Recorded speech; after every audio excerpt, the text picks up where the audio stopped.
നനഞ്ഞ പ്രഭാതം. നഗരം കണ്ണു തുറന്നു തുടങ്ങിയതേയുള്ളൂ. താളം തെറ്റാതെ കാലടികൾ വെച്ച് നീങ്ങുന്ന ആ യാത്രക്കാരനും എന്നും കൂട്ടുകാരുണ്ട്. മഴയായാലും വെയിലായാലും ഒരിക്കലും മുടങ്ങാതെ ചൂടുള്ള വാർത്തകളുമായി എത്തുന്ന പത്രവിതരണക്കാർ. പക്ഷേ നാം അറിയുന്നില്ല അച്ചടിയിൽ സംഭവിക്കുന്ന മാറ്റങ്ങളെക്കുറിച്ച്. ഫെഡിൽ പ്രസ്, മനുഷ്യശക്തി കൊണ്ട് പ്രവർത്തിപ്പിച്ചിരുന്ന ഈ യന്ത്രം അച്ചടിയുടെ ചരിത്രത്തിലെ ഒരു അധ്യായമാണ്.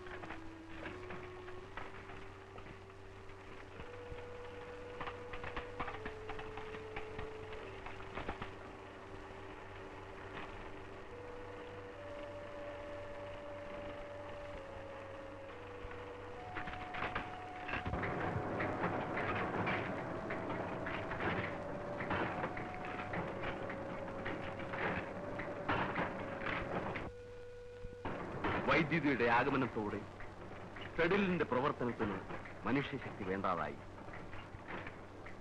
ഏറ്റവും വേഗത്തിൽ ഏറ്റവും ചെലവ് കുറച്ച് കാര്യങ്ങൾ നിർവഹിക്കപ്പെടണമെന്ന ആവശ്യം തന്നെയാണ് അച്ചടിയെ യന്ത്രവൽക്കരിക്കുന്നതിന്റെ പ്രധാന കാരണം. മനുഷ്യർ കൈകൊണ്ട് ചെയ്തിരുന്ന ജോലികൾ ചെയ്യാൻ യന്ത്രങ്ങളുണ്ടായി. ഫെഡിലിന്റെ സ്ഥാനം ഓട്ടോമാറ്റിക് സിലിണ്ടറും റോട്ടറി പ്രസും ഏറ്റെടുത്തു. അതൊരു സാങ്കേതിക വിപ്ലവത്തിന്റെ തുടക്കം മാത്രമായിരുന്നു. മലയാളത്തിൽ അച്ചടി തുടങ്ങുന്നത് വിദേശ മിഷണറിമാരുടെ വരവോടുകൂടിയാണ്. സ്പാനിഷ് പുരോഹിതനായ ജോൺ ഗോൺസാൽവസ് 1577 കൊച്ചിയിൽ ഒരു അച്ചടിശാല സ്ഥാപിച്ചെങ്കിലും ഹോളണ്ടിന്റെ തലസ്ഥാനമായ ആംസ്റ്റർഡാമിൽ വെച്ചാണ് മലയാള ലിപി ഉപയോഗിച്ച് ഒരു പുസ്തകം അച്ചടിക്കുന്നത്. കേരളത്തിലെ സസ്യജാലങ്ങളെക്കുറിച്ച് ഡച്ചുകാരനായ ഹെൻറി വാൻ റീഡ് തയ്യാറാക്കിയ ഹോർത്തൂസ് മലബാറിക്കൂസ് ആയിരുന്നു മലയാള പുസ്തകങ്ങളുടെ കാരണവൻ. ഇംഗ്ലീഷുകാരനായ ബെഞ്ചമിൻ ബെയ്ലിയാണ് മലയാളം അച്ചടിയുടെ പിതാവ്. ശിലായുഗ മനുഷ്യർ ഗുഹാതലങ്ങളിൽ കോറിയിട്ട അർത്ഥവത്തും അർത്ഥരഹിതവുമായ ചിത്രങ്ങളായിരുന്നില്ലേ വൃത്താന്തപത്രത്തിന്റെ പ്രാചീന രൂപം? കാലം ചെന്നപ്പോൾ അത് ശിലാലിഖിതങ്ങളായി. ആ ലിഖിതങ്ങൾ മണ്ണടിഞ്ഞ കാലത്തിന്റെ വർത്തമാനങ്ങൾ നമ്മോട് പറയുന്നു. കല്ലിൽ വർത്തമാനങ്ങൾ കോറിയിട്ട മനുഷ്യന്റെ പിൻഗാമികൾ പിന്നെ ചെമ്പ് തകിടിലും പനയോലയിലുമൊക്കെ എഴുതാൻ തുടങ്ങി. കല്ലച്ചുകൾ ഉപയോഗിച്ച് അക്ഷരങ്ങൾ കടലാസിൽ പതിപ്പിച്ചതോടെ അച്ചടിയുടെ ചരിത്രം തുടങ്ങുന്നു. 1817 കോട്ടയത്തെത്തിയ ബെയ്ലി മരം കൊണ്ടുള്ള ഒരു അച്ചടി യന്ത്രം നിർമ്മിച്ചു. അതോടൊപ്പം കൊല്ലന്മാരുടെയും തട്ടാന്മാരുടെയും സഹായത്തോടെ അദ്ദേഹം മലയാളത്തിൽ അച്ചും വാർത്തു. അതിനുശേഷം ഈ രംഗത്തുണ്ടായ വളർച്ച വിസ്മയാവഹമായിരുന്നു. ലൈനോ മെഷീന്റെ വരവോടെ ടൈപ്പുകൾ കൈകൊണ്ട് പെറുക്കി വയ്ക്കുന്ന സമ്പ്രദായം പഴഞ്ചനായി. ഇലക്ട്രോണിക്സ് വിപ്ലവത്തോടെ കമ്പോസിംഗിൽ വന്ന മാറ്റം അത്ഭുതകരമായിരുന്നു. ഫോട്ടോ കമ്പോസിംഗ് യൂണിറ്റ് ഈ രംഗത്തെ ഒരു നാഴികക്കല്ലാണ്. ഒരു മിനിറ്റിൽ 120 വരികൾ ഈ യന്ത്രത്തിന് കമ്പോസ് ചെയ്യാൻ കഴിയും. ടൈപ്പ് ചെയ്യുന്നത് പോലെ കീബോർഡിൽ വിരലുകൾ അമർത്തിയാണ് കമ്പോസിംഗ് നിർവഹിക്കുന്നത്. ബട്ടണുകളിൽ വിരലുകൾ അമർത്തുന്നതിനനുസരിച്ച് സ്ക്രീനിൽ അക്ഷരങ്ങൾ തെളിയുന്നു. ടൈപ്പിന്റെ മുഴുപ്പും വരിയുടെ വീതിയും നീളവും എല്ലാം രൂപപ്പെടുത്തുന്നതിന് കമാൻഡ് കൊടുക്കുകയേ വേണ്ടൂ.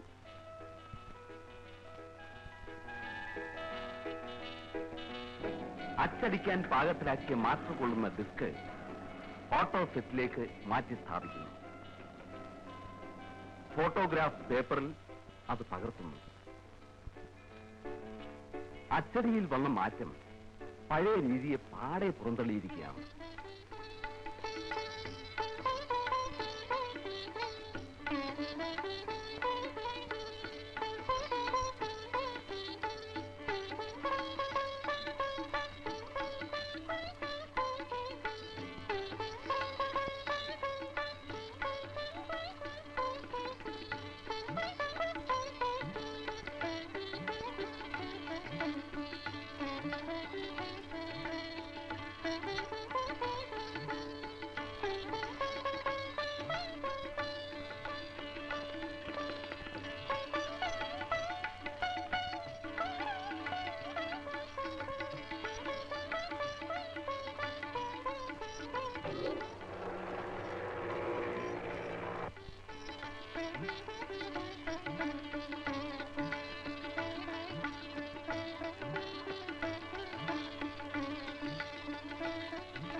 ഓഫ്സെറ്റിന്റെ രംഗപ്രവേശത്തോടെ അച്ചടിയുടെ പഴയ രീതി വിടവാങ്ങി.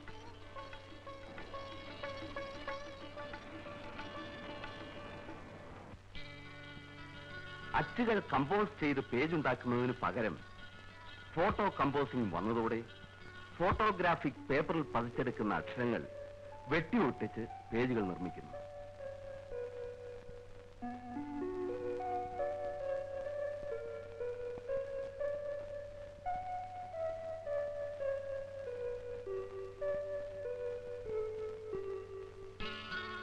മണിക്കൂറിൽ 40,000 പ്രതി ദിനപത്രങ്ങൾ അച്ചടിക്കാവുന്ന വേഗം കൂടിയ ഓഫ്സെറ്റ് റോട്ടറി പ്രസ്സുകൾ അച്ചടിയെ ഈ നൂറ്റാണ്ടിന്റെ ഏറ്റവും വലിയ നേട്ടങ്ങളിൽ ഒന്നാക്കി മാറ്റിയിരിക്കുന്നു.